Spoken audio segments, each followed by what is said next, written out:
स्वागत है आपका अपने ही YouTube channel math king maker concept पे फोकस। आज हम एक बिल्कुल ब्रांड न्यू सीरीज आपके सामने लेके आ रहे हैं, that is arithmetic series. Arithmetic series को हमने 3 लेवल में डिवाइड किया है, लेवल 1, लेवल 2, लेवल 3। लेवल 1 उन लोगों के लिए है जिन लोगों ने मैथमेटिक्स को कभी छुआ नहीं है, भूल चुके हैं बिल्कुल मैथमेटिक्स। उन लोगों के लिए हम लेवल 1 सीरीज लेके आ रहे हैं। लेवल 2 सीरीज थोड़ा सा और इंटरमीडिएट लेवल की सीरीज है। लेवल 3 सीरीज़ बिल्कुल हाई फाई सीरीज़ है। जो आप कम्पिटिटिव एग्ज़ाम्स की तैयारी कर रहे हो, उन कम्पिटिटिव एग्ज़ाम्स की तैयारी को कैसे, सबसे पहले लेकिन आपको लेवल 1, लेवल 2 देखना बहुत ज़रूरी है, तभी आपको लेवल 3 समझ में आएगा। और इसको मैंने बहुत ही कम टाइम फ्रेम में डिसाइड किया है, कम टाइम फ्रेम में ही आपके लिए इसको बनाया है, ठीक है। तो लेवल 1 बहुत ही ज़बरदस्त चीज़ है और अच्छे से इस लेक्चर को देखिए, लास्ट तक देखिए तो आपको पूरा का पूरा कंसेप्ट आपको समझ आएगा। और लेवल 2 पे तब जाएं जब आप लेवल 1 कंप्लीट कर चुके हैं, और लेवल 3 पे तब जाएं जब आप दोनों लेवल 1 और लेवल 2 कंप्लीट कर चुके हैं, तभी आप लेवल 3 पे जाएंगे तो आपको ज़्यादा से ज़्यादा बेनिफिट आपको होगा, ठीक है। सो हम सबसे पहले पढ़ेंगे कि इक्वेशंस को बनाते कैसे हैं, उसको जनरेट कैसे करते हैं, ठीक है। So first topic is our making equation, making simple equations, ठीक है। तो मान लेते हैं कि आपने कोई नंबर कंसिडर करा अपने माइंड में कि किसी नंबर में अगर हम 4 से मल्टीप्लाई कर दें, तो नंबर मान लेते हैं हमारे पास x है, तो x में हम 4 से मल्टीप्लाई कर दें और उसमें 6 ऐड कर दें, तो नंबर हो जाता है हमारा 66, ठीक है। नंबर क्या हो जाता है हमारा 66 हो जाता है। सो ये बन गया हमारा क्या, इक्वेशन बन गया। तो इस इक्वेशन को लिखेंगे कैसे? इक्वेशन का मतलब क्या होता है कि कुछ चीज़ यहाँ पे लेफ्ट साइड में होती है, कुछ चीज़ यहाँ पे राइट साइड में होती है। सो ऐसे स्टेटमेंट को हम क्या कहते हैं, इक्वेशंस कहते हैं। और इसमें कुछ वेरिएबल भी होता है। एक्स क्या है यहाँ पे, वेरिएबल है। सो सिंपल इक्वेशन किन्हें कहते हैं, सबसे पहले वो समझना ज़रूरी है। सिंपल इक्वेशन में आपका एक वेरिएबल होगा, इक्वल टू का साइन होगा और कुछ राइट साइड में होगा। सो इसको कहते हैं हम, इस वाली साइड को कहते हैं हम LHS, यानी कि लेफ्ट हैंड साइड, इस साइड को कहते हैं हम RHS। तो इक्वेशन की जहाँ तक बात है, तो इक्वेशन में LHS भी होना चाहिए, RHS भी होना चाहिए। इसको कहते हैं लेफ्ट हैंड साइड, क्योंकि ये लेफ्ट हैंड पे है, आपके लेफ्ट हैंड पे ये वाली साइड है, राइट हैंड पे ये है। सो इसको कहते हैं हम right hand side. So equation की पहली क्राइटेरिया ये है कि उसमें लेफ्ट हैंड साइड भी होता है और राइट हैंड साइड भी होता है। दूसरा क्राइटेरिया ये है कि उसमें वेरिएबल का होना भी ज़रूरी है। पहली चीज़ है वेरिएबल, दूसरा होता है लेफ्ट हैंड साइड और राइट हैंड साइड। सो ऐसे एक्सप्रेशन को हम क्या कहते हैं, इक्वेशंस कहते हैं, सिंपल इक्वेशन कहते हैं, जिसमें एक वेरिएबल होता है और एक वेरिएबल भी जो उसकी पावर होगी वो 1 होगी, ठीक है। यहाँ पे x² या x³ या x⁴ इस तरह से आपको नहीं मिलेगा, सिर्फ x की पावर होगी 1, यानी कि ओनली x रहेगा वहाँ पे अवेलेबल। सो इसको बोलते हैं हम सिंपल इक्वेशंस। अब इक्वेशन बनानी कैसे है, कुछ एग्जांपल पढ़ेंगे हम, ठीक है, एग्जांपल डिस्कस करेंगे। लेकिन अगर इस इक्वेशन की मैं बात करूँ तो यहाँ पे इस इक्वेशन का स्टेटमेंट क्या होगा कि a number is multiplied by 4 and added with 6, now it become 66, ठीक है। नंबर में 4 से मल्टीप्लाई किया, उसको 6 से ऐड किया, तो आपका जो नंबर बन जाता है वो कितना बन जाता है, 66 बन जाता है। सो इस तरह से आपको स्टेटमेंट दिया होगा, स्टेटमेंट से आपको कन्वर्ट करके लिखना है इक्वेशंस में। सो हम कुछ एग्जांपल्स यहाँ पे डिस्कस करते हैं। एग्जांपल नंबर 1 दिया है, ठीक है। 1 में क्या कह रहा है कि the sum of 3 times x and 11 is 32। पहले आप स्टेटमेंट लिख लो, फिर मैं आपको सिखाऊंगा कि कैसे उन इक्वेशंस को लिखा जाता है। एग्जांपल नंबर 1 क्या है कि the sum of 3 times x, the first है the sum of 3 times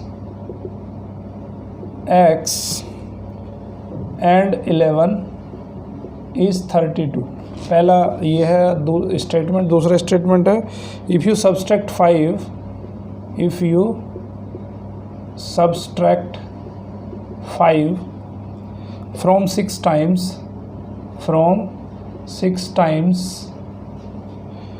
a number, you get 7। Third question है 1/4 of m 1/4 of m is 3 more than 7. Fourth question है 1/3 of a number 1/3 of a number +5 is 8। ठीक है, अब इसका solution देखेंगे।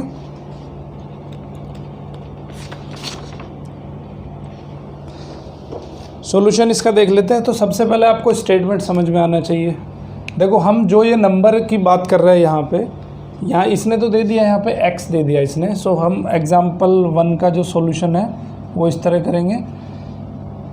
3 times x, सबसे पहले हमें क्या करना है, x का 3 टाइम्स करना है। So 3 times of x will be 3x, 3 का मल्टीप्लाई कर दिया। फिर इसका सम है, सम किसके साथ है, 3 times of x, 3 times of x लिख लिया हमने। और सम किसके साथ करना है, उसका 11 के साथ सम करना है। ठीक है, और वो बन जाता है सम करने के बाद क्या, 32 बन जाता है। ठीक है, सिंपल इक्वेशन समझ आ गई। The sum of 3 times x, 3 times x कर लिया सबसे पहले हमने, फिर उसका सम कर दिया किसके साथ, 11 के साथ। तो इक्वेशन बन जाती है आपकी 32। दूसरा इक्वेशन क्या बनेगा, दूसरे में क्या कह रहा है, इफ़ यू सब्सट्रैक्ट 5 आपको सब्सट्रैक्ट करना है। ठीक है, 5 हमें सब्सट्रैक्ट करना है from 6 times of a number हम कोई मान लेते हैं कि let a number is x, number हमने x मान लिया। तो इसका 6 टाइम्स हमें करना है सबसे पहले। देन अकॉर्डिंग टू क्वेश्चन के अकॉर्डिंग क्या कह रहा है वो, 6 टाइम्स है नंबर का पहले हमने 6 टाइम्स कर लिया। ठीक है, और उसमें से 5 सब्सट्रैक्ट करना है। इफ़ यू सब्सट्रैक्ट 5 हमें सब्सट्रैक्ट करना है फ्रॉम 6 टाइम्स है नंबर। 6 टाइम्स है नंबर हमने लिख लिया, इसमें से हमें 5 को सब्सट्रैक्ट कर दिया।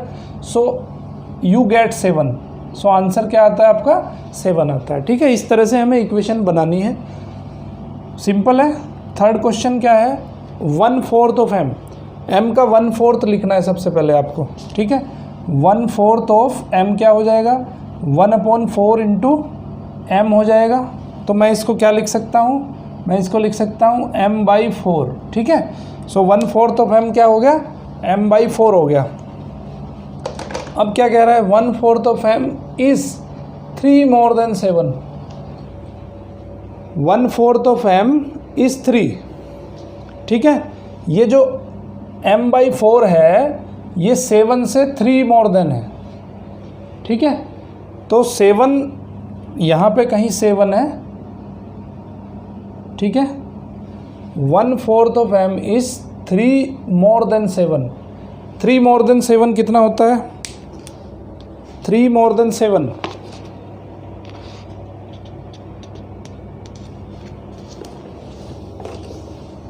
तो 1/4 of m is 3 more than 7। सो इसमें क्या करेंगे कि m/4 और m/4 जो है 7 से 3 मोर देन होगा। ठीक है, तो मोर देन 3, 7 से मोर देन 3 कितना होता है, 10 होता है। ठीक है, सो इसको आप लिख सकते हो कि 1/4 of m is 3 more than 7। तो 7 में 3 मोर देन और कर दो। ठीक है, सो कितना हो जाएगा ये, m/4 इज इक्वल टू 7 + 3 हो गया आपका 10। तो इक्वेशन आपकी कुछ इस तरह बन जाएगी। ठीक है, समझ गए बात। सो 1/4 of m is 3 more than 7। 3 more than 7 क्या होता है, 7 में 3 आपको ऐड करना है। सो ऐड करके क्या हो जाएगा, वो 10 हो जाएगा। क्लियर है बात। अब फोर्थ क्वेश्चन देख लो। फोर्थ में क्या कह रहा है कि 1/3 ऑफ ए नंबर, किसी नंबर का 1/3 करना है आपको। सो 1/3 ऑफ ए नंबर क्या हो जाएगा, अगर वो नंबर आपने x कंसिडर कर लिया है तो उस नंबर का 1/3 कितना हो जाएगा, 1/3 ऑफ x, या कह सकते हैं कि x/3। ठीक है, तो 1/3 ऑफ ए नंबर तो हो गया आपका x/3 +5, इसके साथ +5 कर दो तो इज़ 8। सिंपल है भाई, 1/3 ऑफ ए नंबर +5 इज़ 8। सो इस तरह से हमें स्टेटमेंट दिए होंगे और हमें इक्वेशंस को फॉर्म करना है। ओके, बहुत सिंपल है। ओके, सो अभी convert the following equation into statement form. देखो ये हमने क्या किया है, हमने स्टेटमेंट को इक्वेशंस में कन्वर्ट कर दिया। अब दूसरा इसका रिवर्स प्रोसेस करना है हमें। रिवर्स प्रोसेस में क्या होगा कि हमें ये दिया होगा, ठीक है, और इसको स्टेटमेंट में कन्वर्ट करना है। इक्वेशन दी होगी, इक्वेशन को हमें स्टेटमेंट में कन्वर्ट करना है। तो ठीक है, अब ये एग्जाम्पल 1 हुआ। एग्जाम्पल 2 हम देख लेते हैं। बिल्कुल इसी तरह, बस उसमें रिवर्स काम करना है, हमें रिवर्स प्रोसेस लगाना है। सो एग्जाम्पल 2 में क्या है, कुछ उसने इक्वेशंस दी होंगी, आपको उसे स्टेटमेंट में कन्वर्ट करना है। ठीक है, सो कुछ इक्वेशन है वो हम लिख लेते हैं कि एग्जाम्पल नंबर 2 में क्या कह रहा है कि पहला इक्वेशन है आपका x - 5 = 9। दूसरा इक्वेशन है 5p = 20। तीसरा इक्वेशन है 3n + 7 = 1। और फोर्थ इक्वेशन है m/5 - 2 = 6। ठीक है, देखो स्टेटमेंट को आपको बिल्कुल सिंपल रखना है, इसको टिपिकल नहीं बनाना है। ठीक है, स्टेटमेंट को अपने तरीके से कैसे भी आप लिख सकते हो।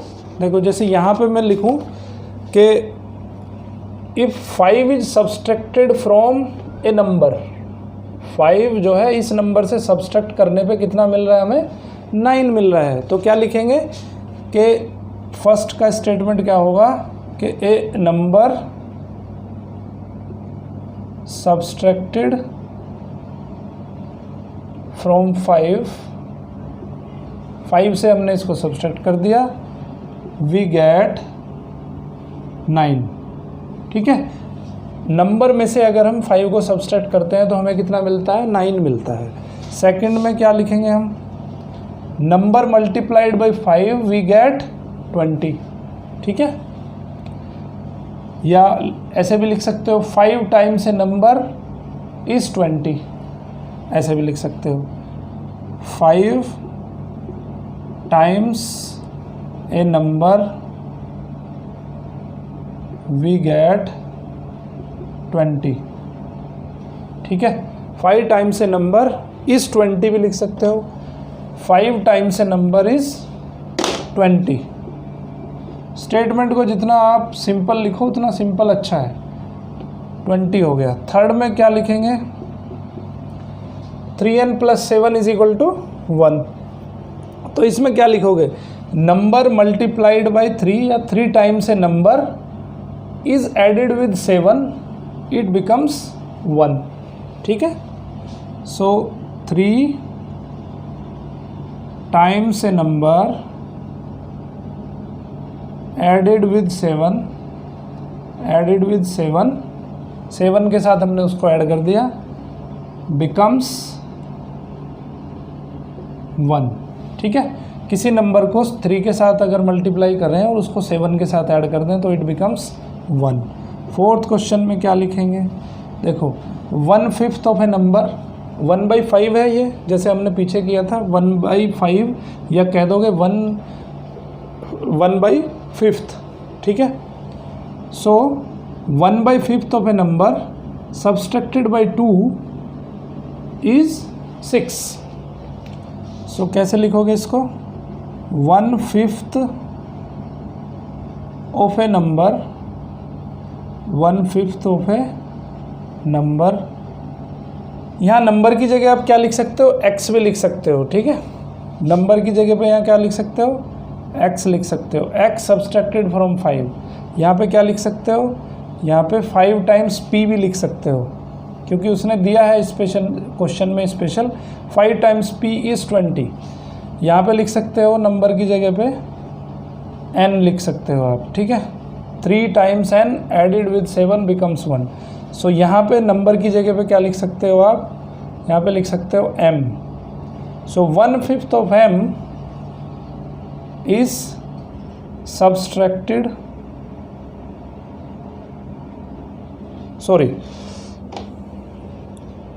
1/5 of a number is subtracted from 2 becomes 6। ठीक है, तो 1/5 किसी नंबर से अगर उसका 1/5 लें और उसमें से 2 को हम सब्सट्रैक्ट कर दें, सो इट बिकम्स 6। ठीक है, उल्टा लिख दिया मैंने। 2 को हमें सब्सट्रैक्ट करना है, फ्रॉम 2 नहीं होगा यहाँ पे, तो यहाँ पे लिखना है हमें, उल्टा करना पड़ेगा। यहाँ पे क्या लिखना पड़ेगा, उल्टा करना पड़ेगा कि 2 को हम सब्सट्रैक्ट कर रहे हैं ना, सो 2 is subtracted from 1/5 of a number, 1/5 of m का 1/5 से हमने 2 को सब्सट्रैक्ट कर दिया, बिकम्स 6। ठीक है, सो इस तरह से हमको स्टेटमेंट बनाना है। अगर इक्वेशन दी है तो स्टेटमेंट बनाना है, स्टेटमेंट दिया है तो इक्वेशन बनाना है। आई थिंक ये बहुत अच्छे से समझ आ गया होगा। तो यहाँ पे आपका एग्जाम्पल नंबर 2 कंप्लीट होता है। एग्जाम्पल नंबर 3 भी दिया है इसमें। 3 क्या है, Raju's father age is 5 years more than 3 times Raju's age, Raju's father is 44 years old, set up an equation to find Raju's age. So example 3 भी एक बार देख लेते हैं। यहाँ तो आपका नंबर दिया था, अभी हम एज से रिलेटेड कुछ स्टेटमेंट दिए होंगे, उन स्टेटमेंट से हम इक्वेशंस को जनरेट करेंगे। ठीक है,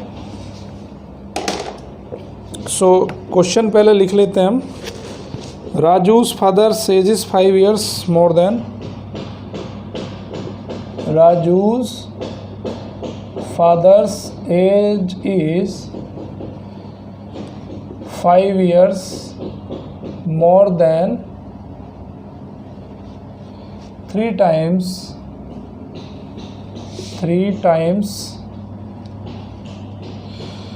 more than 3 times Raju's age. ठीक है, राजूज फादर इज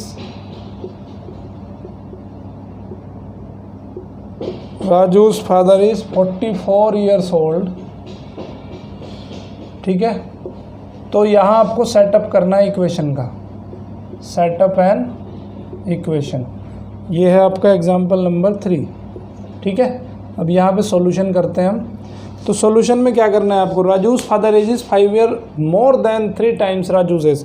तो राजू की एज मान लो x है, let Raju's age is x। ठीक है, हमने राजू की एज को x मान लिया।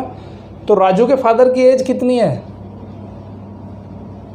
राजू के फादर की एज है पहले 3 times, देखो आप 3 times राजूज एज, तो 3 times राजूज एज कितनी हो जाएगी, 3x हो जाएगी। ठीक है, 3 times राजूज एज और उसके फादर की, इसका 3 times करने के बाद भी 5 साल और भी ज़्यादा है। ठीक है, 3 times का भी 5 years ज़्यादा, तो 3 times का अगर 5 years ज़्यादा होगा तो 3x + 5 हो जाएगा। ठीक है, इज इक्वल टू, अब ये राजू के फादर की एज आ गई है। ठीक है, राजू के फादर की एज कितनी है, 44 years है, सो ये इक्वल टू हो जाएगा 44। ठीक है, सो इस तरह से हमें इक्वेशंस को फॉर्म करना है। किसी इक्वेशन को उसकी वैल्यू से वो सेटिस्फाई होने का मतलब क्या है वो थोड़ा समझ लो पहले। ठीक है, जैसे मैंने लिखा कि x + 3 = 5। ठीक है, अब मैं कह रहा हूँ कि भाई x = 2 पे इसको चेक करना है कि ये सेटिस्फाई होती है कि नहीं होती है। तो यहाँ पे क्या करना है कि लेफ़्ट हैंड साइड में जहाँ पे वेरिएबल वाला जो पोर्शन दिया है उस पोर्शन में x की वैल्यू 2 रख के देखो। तो x की वैल्यू 2 रखेंगे तो क्या हो जाएगा, 2 + 3 हो जाएगा। 2 + 3 कितना हो जाएगा, 5 हो जाएगा। सो यहाँ पे क्या है कि left hand side = right hand side आ गई। भाई लेफ़्ट हैंड साइड अगर राइट हैंड साइड के इक्वल होती है तो उसका मतलब है कि ये इसको सेटिस्फाई कर रहा है। ठीक है, तो ये क्या कर रहा है, इसको इक्वेशन को सेटिस्फाई कर रहा है। ये चीज़ आपको ध्यान रखनी है कि किसी इक्वेशन को सेटिस्फाई कोई वैल्यू करेगी कि नहीं करेगी, वो कैसे चेक करेंगे कि हम लेफ्ट हैंड साइड में जो जहाँ पे वेरिएबल दिया गया है उस वेरिएबल में वो x की वो वैल्यू पुट कर लेंगे, और वो वैल्यू पुट करने के बाद अगर वो राइट हैंड साइड के इक्वल हो जाती है, दैट मीन्स वो इक्वेशन उसको सेटिस्फाई, वो वैल्यू उसको सेटिस्फाई करेगी। ठीक है, एक और छोटा सा एग्जाम्पल ले लेते हैं। 3x + 2 = 7। ठीक है, 3x + 2 = 7। अब यहाँ पे x की वैल्यू 1 को हम चेक करेंगे कि ये इसको सेटिस्फाई करता है कि नहीं करता है। तो x की वैल्यू 1 रख दो इसमें लेफ्ट हैंड साइड में। सो 3 × 1 + 2, 3 × 1 + 2 कितना हो गया, 3 + 2, 3 + 2 कितना हो गया, 5। सो 5 इज़ नॉट इक्वल टू 7, ये 7 के इक्वल टू नहीं है। इसका मतलब क्या है कि x = 1 उसको सेटिस्फाई नहीं करता है। अभी हम पढ़ेंगे कि किसी इक्वेशंस को सोल्व कैसे करना है, सोल्विंग इक्वेशंस। इक्वेशन बनानी आप सीख गए, इक्वेशन से स्टेटमेंट लिखना आप सीख गए, स्टेटमेंट से इक्वेशन लिखना आप सीख गए। अब इसको सोल्व कैसे करना है वो थोड़ा सीख लो। जैसे मान लेते हैं x + 3 = 5, ये एक सिंपल इक्वेशन है। इस इक्वेशन को हमें सोल्व करना है। तो सोल्व करने का तरीका क्या है कि यहाँ पे आपको सेपरेट करना है। पहले स्टेप में करना है आपको separate the variable and constants. Variable को एक तरफ ले जाओ, कॉन्स्टेंट्स को एक तरफ ले जाओ। तो वेरिएबल क्या है हमारे पास, x है, कांस्टेंट क्या है, 3 है और 5 है। तो a इसको एक तरफ ले जाओ। सो x = 5। अब देखो यहाँ पे क्या है कि ये वेरिएबल, ये कोई भी वैल्यू अगर लेफ्ट साइड से राइट साइड में जाती है, मतलब इक्वेशंस के दूसरी तरफ अगर जाती है, तो वो प्लस है तो माइनस हो जाएगी, माइनस है तो प्लस हो जाएगी, डिवीज़न में है तो मल्टीप्लिकेशन में हो जाएगी, मल्टीप्लिकेशन में है तो डिवीज़न में हो जाएगी। ये आप क्लास 6 में पढ़ चुके हो। तो यहाँ पे 3 अगर ये उधर जाएगा तो यहाँ पे +3 है, उधर जाके -3 हो जाएगा। सो 5 - 3 कितना हो गया, 2 हो गया। तो यहाँ पे x की वैल्यू क्या आ गई, 2 आ गई। ठीक है, x की वैल्यू 2 आ गई। अब एक दूसरा थोड़ा टिपिकल सा और एग्जांपल देख लेते हैं। अब मान लेते हैं कि 2x + 3 = 5 होता, ये इक्वेशन है मान लो। तो इसमें क्या करेंगे, फिर हम वही पहला वाला काम करेंगे, सेपरेट द वेरिएबल। तो इस 3 को उधर ले जाओ, ये 3 इधर प्लस है, उधर जाके माइनस हो जाएगा। सो 2x = 5 - 3, 5 - 3 कितना हो गया, 2 हो गया। तो क्या आ गया इक्वेशन आपका, 2x = 2 आ गया। देखो जब भी इक्वेशन में यहाँ = लगता है तो यहाँ पे इम्प्लाइज दैट लगाना होता है। इम्प्लाइज दैट का मतलब है कि ये स्टेटमेंट अगर लिखा है तो इस स्टेटमेंट से ये स्टेटमेंट आया, ये स्टेटमेंट से ये स्टेटमेंट आया, इसका मतलब होता है इम्प्लाइज दैट। ठीक है, इम्प्लाइज दैट, इस सिंबल का नाम होता है इम्प्लाइज दैट। ठीक है, सो 2x = 2 आया। तो यहाँ पे देखो, ये अब अभी मैंने क्या बताया था आपको, प्लस है अगर लेफ्ट साइड में तो राइट साइड में जाके माइनस हो जाएगा, माइनस है तो प्लस हो जाएगा, मल्टीप्लाई है तो डिवाइड हो जाएगा, डिवाइड है तो मल्टीप्लाई हो जाएगा। अब यहाँ पे x के साथ 2 मल्टीप्लाई में है तो उधर जाके किस में आ जाएगा, डिवाइड में आ जाएगा। सो 2 / 2, तो आंसर कितना आ गया, 1 आ गया। तो यहाँ पे x की वैल्यू कितनी आई, 1 आई।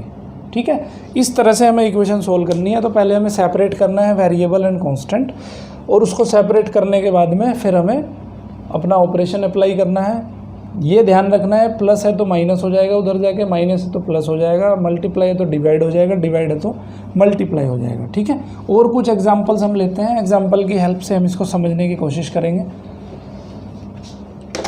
कुछ आपकी बुक्स के एग्जांपल ले लेते हैं।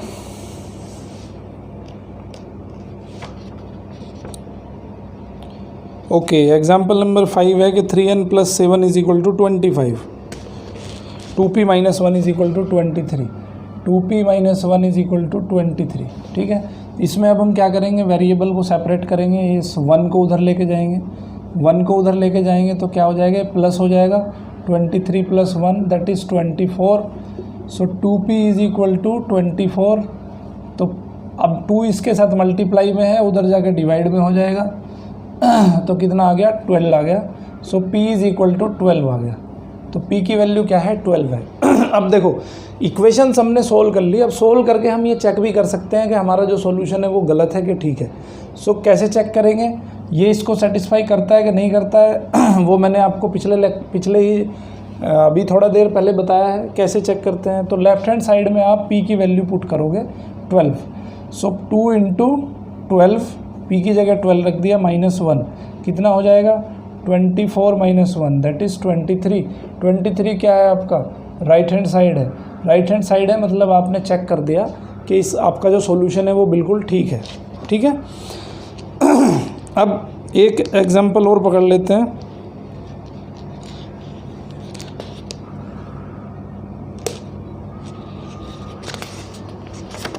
ओके, एक क्वेश्चन और लेते हैं। 4x + 5 = 65। सीख गया ना कैसे चेक करना है सॉल्यूशन है कि नहीं है। तो एक एग्जांपल पकड़ लेते हैं। 4x + 5 = 65। सिंपल कंसेप्ट है, इसमें भी क्या करना है 5 उधर चला जाएगा, सो 5 हो जाएगा -65 - 5 तो कितना हो जाएगा 60 हो जाएगा। तो ये आ गया 4x = 60। 4 इधर मल्टीप्लाई में है तो उधर जाके डिवाइड हो जाएगा, 60 / 4, 60 को 4 से डिवाइड करो तो आ जाएगा 15। तो x = 15। 15 को चेक कर लो, आंसर अपना चेक कर लो कि आंसर आपका ठीक है कि गलत है। तो कैसे चेक करेंगे 4 × 15 + 5, 4 × 15 कितना हो गया 60 हो गया, 60 + 5 हो गया आपका 65। 65 किसके है RHS के इक्वल है, that means hence x = 15 is a solution of the equation. ठीक है, क्योंकि इसको सेटिस्फाई कर रहा है इसलिए ये इस इक्वेशन का एक सॉल्यूशन है। सो अभी हम कुछ टिपिकल प्रॉब्लम्स लेते हैं, जैसे 4 × m + 3 = 18 दे दिया। 4 × m + 3 = 18 दे दिया। तो अभी क्या कर लो, देखो दो तरीके हैं आपको करने के, दोनों तरीक़ों से मैं आपको करके दिखाऊंगा। जो भी तरीका आपको सिंपल लगता है उस तरीके को यूज़ कर सकते हैं। सो यहाँ पे मैं दो तरीके लिखूँगा। देखो पहला तरीका क्या है कि इस 4 को इसके साथ मल्टीप्लाई कर लो, तो ये लिखेंगे हम 4m + 3 = 18। तो यहाँ पे 4 को मल्टीप्लाई करा तो 4m के साथ मल्टीप्लाई 4m, 4 को 3 के साथ मल्टीप्लाई 12 = 18। 12 उधर ले जाओ, उधर 12 ले जाएंगे तो माइनस हो जाएगा। सो 18 - 12 = 6। तो कितना आ गया 4m = 6। अब ये 4 मल्टीप्लाई में है तो उधर जाके डिवाइड हो जाएगा, 6/4, 2 3 = 6, 2 2 = 4। तो कितना आ गया 3/2 आ गया। 3/2 को हम फैक्टर फॉर्म में लिख देंगे, 2 1 = 2 1। सो यहाँ पे लिख देंगे इसको मिक्स फ्रैक्शन में 1 and 1/2। ठीक है, तो m की वैल्यू क्या आ गई 1 and 1/2 आ गई।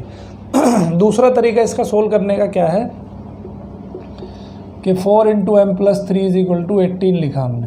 सो हम क्या कर सकते हैं, इस 4 को उधर ले जाओ डिवाइड में।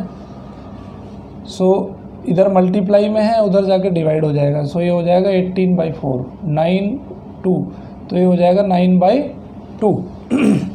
तो यहाँ से आ गया m + 3 = 9/2। सो ये आ गया m = 3 को उधर ले जाओगे माइनस हो जाएगा। सो ये हो जाएगा 9/2 - 3। ठीक है, अब यहाँ पे फ्रैक्शंस का कैसे हम सब्सट्रैक्शन करते हैं उसके तरीके से आप इसको सब्सट्रैक्ट कर सकते हो। 2 LCM लिया, 9 - 6, 3/2 आ गया। सो यहाँ पे m की वैल्यू आ गई 3/2। 3/2 को मैं लिख सकता हूँ 1 and 1/2। तो m की वैल्यू आ गई 1 and 1/2। ठीक है, तो इस तरह से भी आप इसको सोल्व कर सकते हो। जिस मेथड से आपको अच्छा लगे उस मेथड से आप इसको सोल्व कर सकते हो। दोनों मेथड से ही आंसर सेम आएगा। ठीक है, सो कुछ इस तरह की टिपिकल प्रॉब्लम्स को हम सोल्व करने की कोशिश करेंगे यहाँ पे, और वो प्रॉब्लम्स हम सीखेंगे।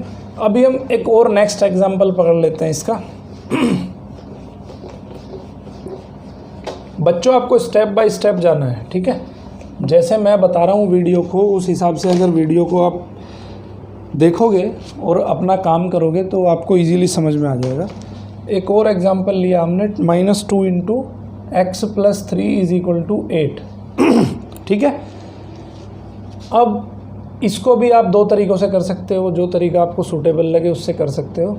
मैं इसको मल्टीप्लाई कर लेता हूँ। -2 को x में मल्टीप्लाई करोगे -2x हो जाएगा, -2 को 3 में मल्टीप्लाई करोगे तो -6 हो जाएगा, = 8।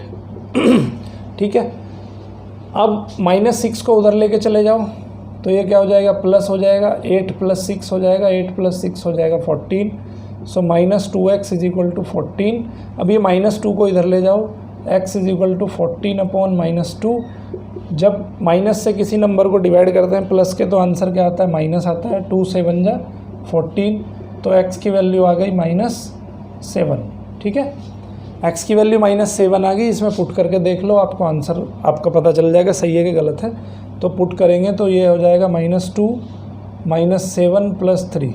ठीक है, तो -2 -7 + 3 होता है -4। किसी बच्चे को अगर ये समझ नहीं आ रहा -7 + 3 -4 + 4 कैसे हो गया, तो आप इंटीजर्स के लेक्चर को देखें। इसका जो क्लास 7th का जो पहला चैप्टर है दैट इज़ इंटीजर, उसमें मैंने बहुत अच्छे समझाया है कि कैसे प्लस माइनस माइनस प्लस ये सब कंसेप्ट जो है बच्चों को कभी कभी क्लियर नहीं होते हैं। सो वहाँ पे आप मेरे चैप्टर 1 में जाके ये वीडियो देख सकते हो, सारे डाउट क्लियर हो जाएंगे, सब कंसेप्ट क्लियर हो जाएंगे। माइनस माइनस हो जाएगा प्लस, 2 4 जा हो जाएगा 8। 8 क्या है आपका राइट हैंड साइड है, तो राइट हैंड साइड आपने प्रूव कर दिया। दैट मीन्स क्या है कि आपका जो इक्वेशन है वो x इज इक्वल टू -7 को satisfy, x is equal to -7 आपका इस इक्वेशन को सेटिस्फाई करता है। ठीक है, सो इस तरह के आप कुछ सॉल्यूशन लिख सकते, कुछ टिपिकल सॉल्यूशन है उनको आप कर सकते हो। इस वीडियो को सिस्टमेटिक देखोगे तो फ़ायदा होगा, सिस्टमेटिक वे में नहीं देखोगे तो कोई फ़ायदा नहीं होगा। अब हम पढ़ेंगे एप्लीकेशन ऑफ सिंपल इक्वेशंस। कोई भी चीज़ अगर हम पढ़ते हैं तो उसका एप्लीकेशन हमें जानना ज़रूरी है, एप्लीकेशन ऑफ सिंपल इक्वेशन। ठीक है, कुछ एग्जांपल्स के थ्रू मैं आपको सिखाऊंगा कि कैसे हम इसको डे टू डे लाइफ में हम यूज़ कर सकते हैं।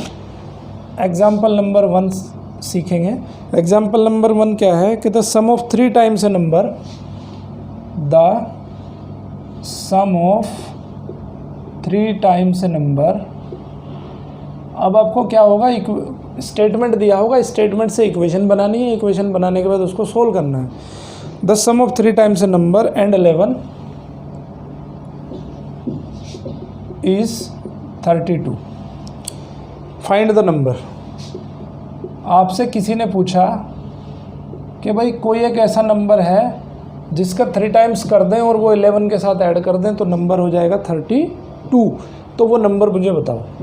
तो अब इसका सॉल्यूशन करना है। सॉल्यूशन क्या है, late the required number is x।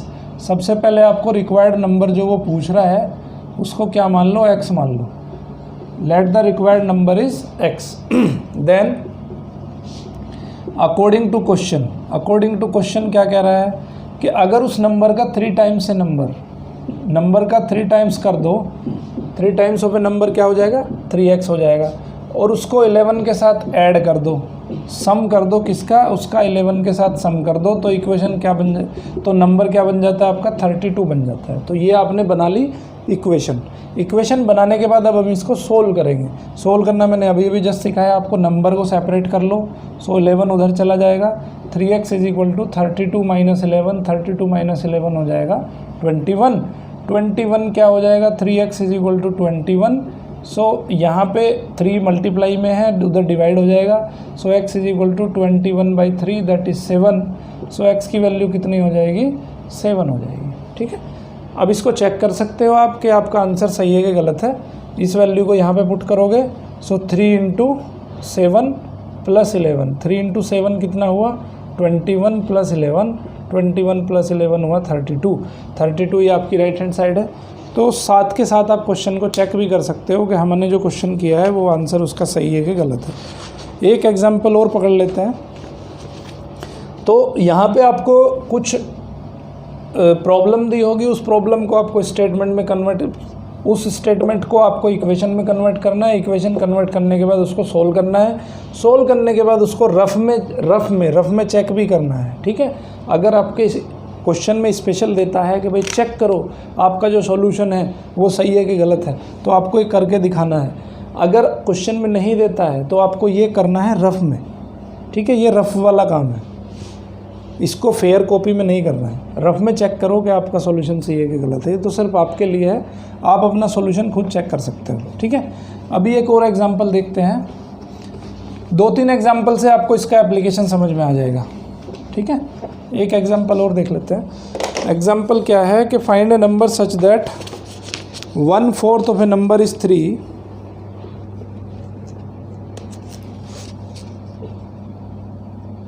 find a number such that 1/4 of a number, 1/4 of a number is 3 more than 7। ऐसा पहले भी आया था एक 3 more than 7, है ना। 3 more than 7 कितना हो जाता है, 10 हो जाता है ना। सो अब इसका सॉल्यूशन पढ़ेंगे हम। सॉल्यूशन में क्या करना है हमें, late the required number is x। x मान लो, y मान लो, a मान लो, b मान लो, c मान लो, ठीक है। Late the required number is x। तो अकॉर्डिंग टू क्वेश्चन क्या कह रहा है, अकॉर्डिंग टू क्वेश्चन कह रहा है कि 1/4 ऑफ ए नंबर, 1/4 मतलब x/4, ठीक है। x/4 जो नंबर है वो कितना है, वो 7 से 3 मोर देन है, तो 7 + 3 हो जाएगा। दैट मीन्स x/4 = 10 हो जाएगा। अब ये 4 यहाँ पे डिवाइड में है, उधर जाके मल्टीप्लाई हो जाएगा। सो x = 40, x = 40 आ गया। अब इस इक्वेशन को चेक भी कर सकते हो आप। चेक कैसे करोगे, इसमें रख दो, ठीक है। तो इसमें रखेंगे तो 40 / 4 कितना आ गया, 10 आ गया। ये भी 10 है, तो राइट हैंड साइड के इक्वल आ गया, राइट हैंड साइड के इक्वल आ गया, मतलब आपका आंसर बिल्कुल सही है, ठीक है।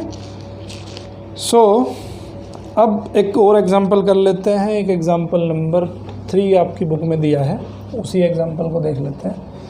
बच्चों देखो, ये सिंपल नॉर्मल क्या है कि ये डे टू डे लाइफ में इसको हम ऐसे यूज़ कर सकते हैं, ठीक है। अभी एग्जांपल नंबर 10 क्या है, Raju's father age is 5 years। वही जो पीछे हमने पढ़ा था, वही क्वेश्चन है ये।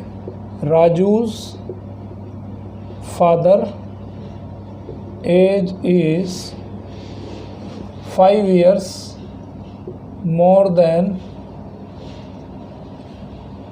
3 times राजू's एज, ठीक है। जो पीछे हमने पढ़ा था, स्टेटमेंट बनाया था, find Raju's age if his father's age is 44, if his father's age is 44 years, ठीक है। तो सबसे पहले हमें इक्वेशन फॉर्म करनी है। तो जो चीज़ वो पूछ रहा है उसको x मान लो। तो क्या पूछ रहा है, राजू की एज पूछ रहा है, find Raju's age. So let Raju's age is x हमने राजू की एज मान ली। अब अकॉर्डिंग टू क्वेश्चन क्या करना है हमें, according to question 3 times Raju's age, Raju की एज का 3 times करना है, ठीक है। और उसके फादर की एज क्या है, Raju's father age is 5 more than 3 times Raju's age. इसका अगर 5 more than 5 कर दें तो उसके फादर की एज के बराबर हो जाती है। फादर की एज कितनी है, 44 है। सो यहाँ पे क्या होगा, 3x = 44 - 5 हो जाएगा। 44 - 5 दैट इज़ 39। So 3x = 39।